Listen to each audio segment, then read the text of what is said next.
ഗീതംസ് കിച്ചണിലേക്ക് സ്വാഗതം. ഞാൻ ഗീത. ഇന്ന് നമ്മൾ ഉണ്ടാക്കാൻ പോകുന്നത് ഒരു നോർത്ത് ഇന്ത്യൻ ഡിഷാണ്. നിങ്ങളൊക്കെ ഉണ്ടാക്കിയിട്ടുള്ളതായിരിക്കാം. അറിയാൻ പറ്റാത്തവർക്ക് വേണ്ടി എൻ്റെ രീതിയിലും ഞാൻ കാണിച്ചു തരുവാണ്. പനീർ ബട്ടർ മസാല നിങ്ങൾക്ക് എല്ലാവർക്കും അറിയായിരിക്കും.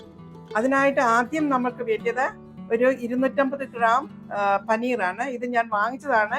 ഇത് ഞാൻ വീട്ടിലും ഉണ്ടാക്കും. അത് വേറൊരു ക്ലാസ്സിൽ ഞാൻ കാണിച്ചു തരാം. ഇത് ഞാൻ വാങ്ങിച്ചതാണ്.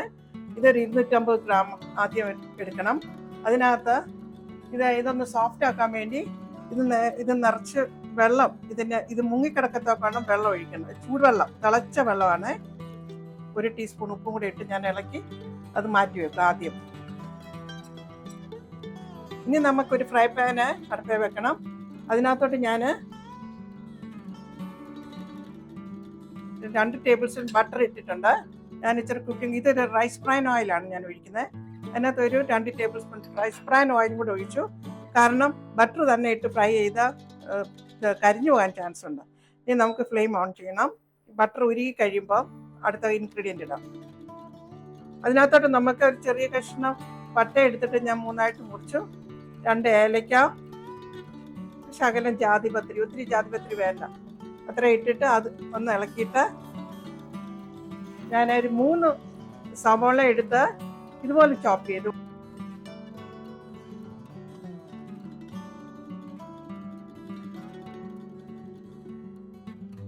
അതിൻ്റെ കൂടെ ഒരു 6 വെളുത്തുള്ളി ഇട്ടിട്ടുണ്ട്. ഇത് ലൈറ്റായിട്ട് ഒന്ന് ബ്രൗൺ ആകുമ്പോൾ നമുക്ക് അടുത്ത ഇൻഗ്രീഡിയൻ്റ് ഇടാം.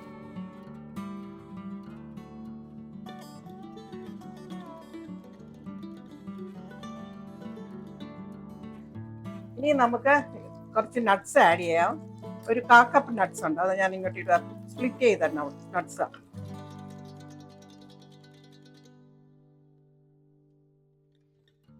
ടൊമാറ്റോ ഞാൻ ഒരു 3 ടൊമാറ്റോ ഇങ്ങനെ ചോപ്പ് ചെയ്താൽ ഇത് ഇച്ചിരി നല്ല റെഡ് കളറും ഇച്ചിരി ഫ്ലഷ് ആയിട്ടുള്ളത് എടുക്കാന്ന് നമുക്ക് നല്ല ഇത് പ്യൂറി കിട്ടും.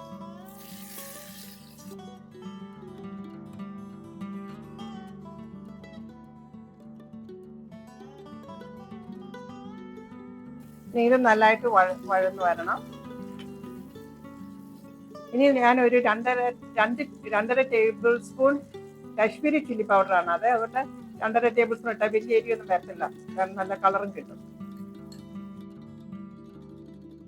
ഒരു 1/2 ടീസ്പൂൺ മഞ്ഞൾ പൊടിയും കൂടി ഇടുക.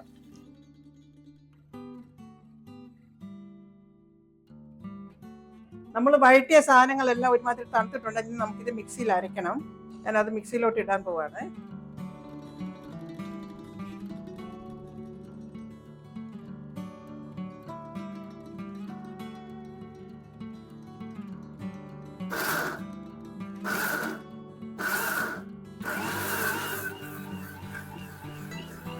ഇത് നല്ലതായിട്ട് അരിഞ്ഞിട്ടുണ്ട്. ചെറിയ ചൂട് തന്നെ ഞാൻ അരച്ചത്. ഇനി നമുക്ക് കുറച്ച് ബട്ടറും കൂടി ഇട്ടിട്ട്, ബട്ടർ മസാല ആയതുകൊണ്ട് നമുക്ക് ബട്ടർ കൂടുതലുണ്ട്. ഇപ്പോൾ 1 ടേബിൾ സ്പൂണോടെ ബട്ടർ ഇട്ടു. കുറച്ച് എണ്ണയും കൂടെ ഒഴിച്ചേക്കാം. ഒരു ടീസ്പൂൺ എണ്ണയും കൂടെ ഞാൻ ഒഴിച്ചു. ഈ മസാല നമുക്ക് ഇതിനകത്ത് ഈ ബട്ടറിനകത്ത് ഒന്നുകൂടെ വഴറ്റണം. ഞാൻ തീ കുറച്ചിട്ട് ഒന്നുകൂടെ ഒന്ന് വഴറ്റുവാണ്. ഞാൻ ഒരു ടീസ്പൂൺ ഉപ്പ് ഇടുകയാണ്. പിന്നെ വേണമെങ്കിൽ നമുക്ക് പിന്നെ ആഡ് ചെയ്യാം. നമ്മൾ നേരത്തെ വെള്ളത്തിലിട്ട് വെച്ചിരുന്ന പനീർ ഉണ്ടല്ലോ, അതാണിത്.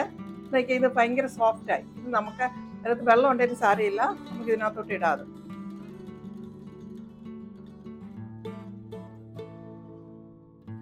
ഇത് നമുക്ക് നല്ലതായിട്ട് ഇളക്കണം. ഇനി ഉപ്പ് നോക്കണം. ഇച്ചിരി ഉപ്പ് വേണമെങ്കിൽ ഇച്ചിരി കൂടെ ഇടണം. ശകലം വേണേൽ നമുക്കിടാം. ഒരു 1/2 ടീസ്പൂൺ കൂടെ ഇട്ടു.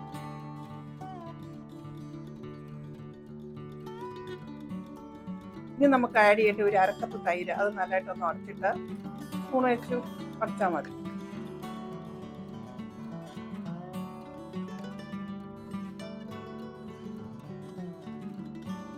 തൈര് ഒഴിച്ച് കഴിഞ്ഞാൽ ഒന്നും കൂടെ നമുക്ക് ഉപ്പ് നോക്കാം. മതി, ഉപ്പ് മതി. ഇനി നമുക്ക് ആഡ് ചെയ്യാനുള്ളത് ജീരകം. 1 ടീസ്പൂൺ ജീരകം വറുത്ത് ഞാൻ പൊടിച്ചതാണ്. അതിനകത്തോട്ട് ഇടുക.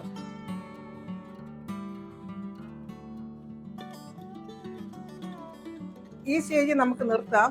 പിന്നെ ആർക്കെങ്കിലും ഇച്ചിരി സ്വീറ്റ്നെസ് ആവശ്യമുണ്ടെങ്കിൽ ഞാൻ 1 ടീസ്പൂൺ ഹണിയും കൂടി ഇടുന്നുണ്ട്.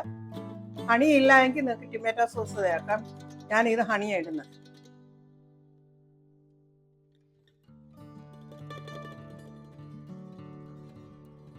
ഇതെല്ലാം ഒരുമാതിരി ആയിക്കഴിഞ്ഞു. ഇനി ഇതൊന്ന് ചൂടാക്കി എടുക്കുക. ഇനി നമുക്ക് ആഡ് ചെയ്യേണ്ടത് കസൂരി മേത്തിയാണ്.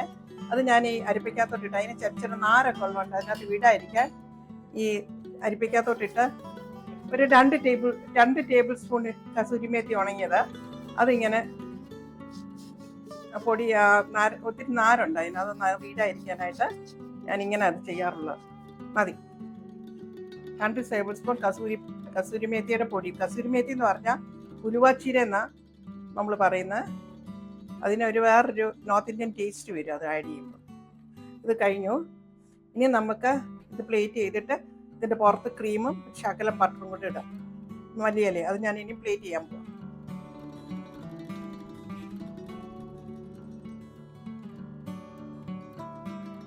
ഇനി നമുക്ക് ഇതിൻ്റെ മേളിൽ കുറച്ച് ടോപ്പിങ്സ് ഇടാനുണ്ട്.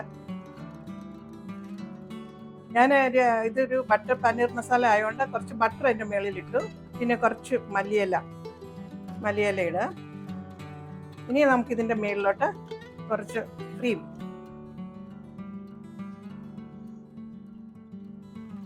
അത്രയേ ഉള്ളൂ. അങ്ങനെ നമ്മുടെ പനീർ ബട്ടർ മസാല റെഡി ആയിട്ടുണ്ട്. ഇതെല്ലാവർക്കും മനസ്സിലായെന്നും ഇഷ്ടപ്പെട്ടെന്നും വിശ്വസിക്കുന്നു. ഇതെല്ലാവരും ട്രൈ ചെയ്യണമെന്നാണ് എൻ്റെ ആഗ്രഹം. എന്തെങ്കിലും നിങ്ങൾക്ക് സംശയം ഉണ്ടെങ്കിൽ അത് കമൻറ്റ് ബോക്സിൽ എന്നെ അറിയിച്ചാൽ അതിൻ്റെ റിപ്ലൈ ഞാൻ തരാം. ഇതിനെ കുറച്ച് ടിപ്സ് ഞാൻ പറഞ്ഞുതരാം. നിങ്ങൾ യൂസ് ചെയ്യുമ്പോൾ നല്ല ഫ്രഷി ആയിട്ടുള്ളതും റെഡ് ടൊമാറ്റോ അത് അപ്പോഴേ നമുക്ക് ക്രീമി ടെക്സ്ചർ വരത്തുള്ളൂ. പനീറും നല്ല ക്വാളിറ്റിയുള്ള പനീർ വാങ്ങിക്കണം. ഹോം മെയ്ഡ് പനീർ ഞാനൊരു എപ്പിസോഡിൽ കാണിച്ചു തരാം. ഇന്ന് എനിക്ക് സമയമില്ലായിരുന്നു, അതുകൊണ്ടാണ്. കാശ്മീരി ചില്ലി പൗഡർ യൂസ് ചെയ്യുന്നത് നല്ലത്. മറ്റേത് യൂസ് ചെയ്താൽ എരിവ് വേണ്ടാത്തവർക്ക് ഭയങ്കര എരിവായിരിക്കും. 2.5 ടേബിൾ സ്പൂൺ എന്ന് പറയുന്നത്. അതുകൊണ്ട് കാശ്മീരി ചില്ലി പൗഡർ യൂസ് ചെയ്യുന്നതിൻ്റെ ഗുണം എന്നാന്ന് വെച്ചാൽ കളറും കിട്ടും. മിക്കവാറും നമ്മളെ ഹോട്ടലിലൊക്കെ തരുമ്പോൾ നമ്മൾ ബട്ടർ പനീർ മസാലയോ ബട്ടർ ചിക്കനോ കഴിച്ച് കഴിയുമ്പോൾ നമ്മുടെ കയ്യിലെല്ലാം കളർ കാരണം അവർ ഫുഡ് കളർ ആഡ് ചെയ്യുന്നുണ്ട്. അത് നമ്മുടെ ബോഡിക്ക് നല്ലതല്ല. അതുകൊണ്ട് കാശ്മീരി ചില്ലി പൗഡർ കിട്ടാൻ അവൈലബിൾ ആണെങ്കിൽ നിങ്ങൾ അത് യൂസ് ചെയ്യാൻ ശ്രമിക്കുക.